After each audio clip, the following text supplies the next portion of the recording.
নমস্কার, আমি টুসি। আমার নতুন একটি মিনি ব্লগে সবাইকে স্বাগত। আগের ভিডিওতে আপনারা দেখেইছেন আমি আর বুনু দিদির শ্বশুরবাড়িতে পৌঁছে গেছি।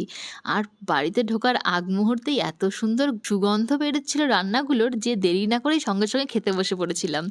খাবারে ছিল খাসির মাংস, ৩-৪ রকমের ভাজা, তরকারি, ডাল, উফ কত কিছু।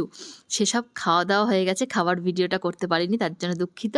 তারপরে আমরা আবার তাড়াহুড়ো করে বেরিয়ে পড়লাম বাড়ির উদ্দেশ্যে। এবার এখানে দাঁড়িয়ে দাঁড়িয়ে দেখছিলাম দিদিদের বাড়ির কতদূর কাজ এগোলো। তো এখানে বুনু বলছে দুটো ব্যালকনি বলেছিল দিদিভাই, সেই ব্যালকনিতে বুঝতে পারছি না।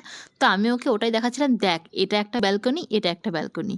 তো যাই হোক, দিদি এসছি, দিদিকে রাখা হচ্ছিল রাস্তার এপারে। তো দিদি আসার আগে টোটো চলে এলো, তাই আমরা উঠে গেলাম। আর এই যে ব্যাগটা দেখতে পাচ্ছেন, এই ব্যাগটাই আমরা নিয়েছি সিটি স্টাইল থেকে।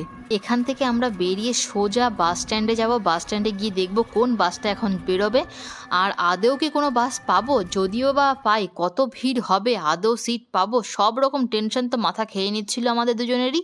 তারপরে শেষমেশ যাই হোক একটা সিট পাওয়া গেছে। বুনু একটাতে বসেছে, আমি একটাতে বসেছি। আর দেখুন বুনু এখানে সিট পাওয়ার পরেও কোন যে এত গভীর চিন্তায় মগ্ন যে আমার দিকে তাকাচ্ছেই না। আমি কতক্ষণ ধরে ক্যামেরা ধরে আছি ওর দিকে। তারপরে ওকে ডাকতেই ও তাকিয়ে যখন দেখেছে ক্যামেরা, আবার লজ্জায় মাটিতে গড়াগড়ি। এই যে বাসটা খালি দেখা যাচ্ছে, এটা কিন্তু মোটেও খালি বাস নয়। যেহেতু বাসের ভেতরে প্রচণ্ড গরম, তার জন্য সবাই বাইরে দাঁড়িয়ে আছে। আর বাস চালু হওয়ার কিছুক্ষণের মধ্যেই কোথা থেকে এমন মেঘ চলে এলো আকাশে।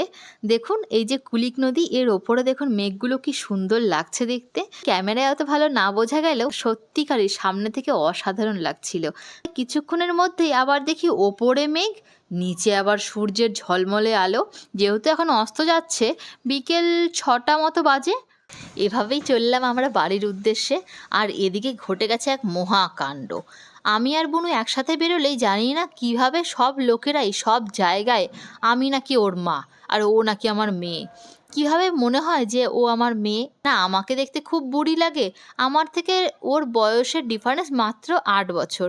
তাই বুনু হেসে হেসে লুটোপুটি খাচ্ছে আর বলছে, এরপর থেকে তোকে আর ছদ্দি ভাই বলবো না, তোকে বলবো মাম্মি, আর দিদিভাইকে বলবো দিদিভাই, আর মাকে বলবো মা। মাম্মি স্কুলে বলছিল না? স্কুলে কে বলছিল? সব জায়গায় বলে। বেশি দেখতে সেম হয়ে গেছি। তোমার মা মনে হচ্ছে। তোকে না, সরি আমাকে দেবো। ওই যে মোটা।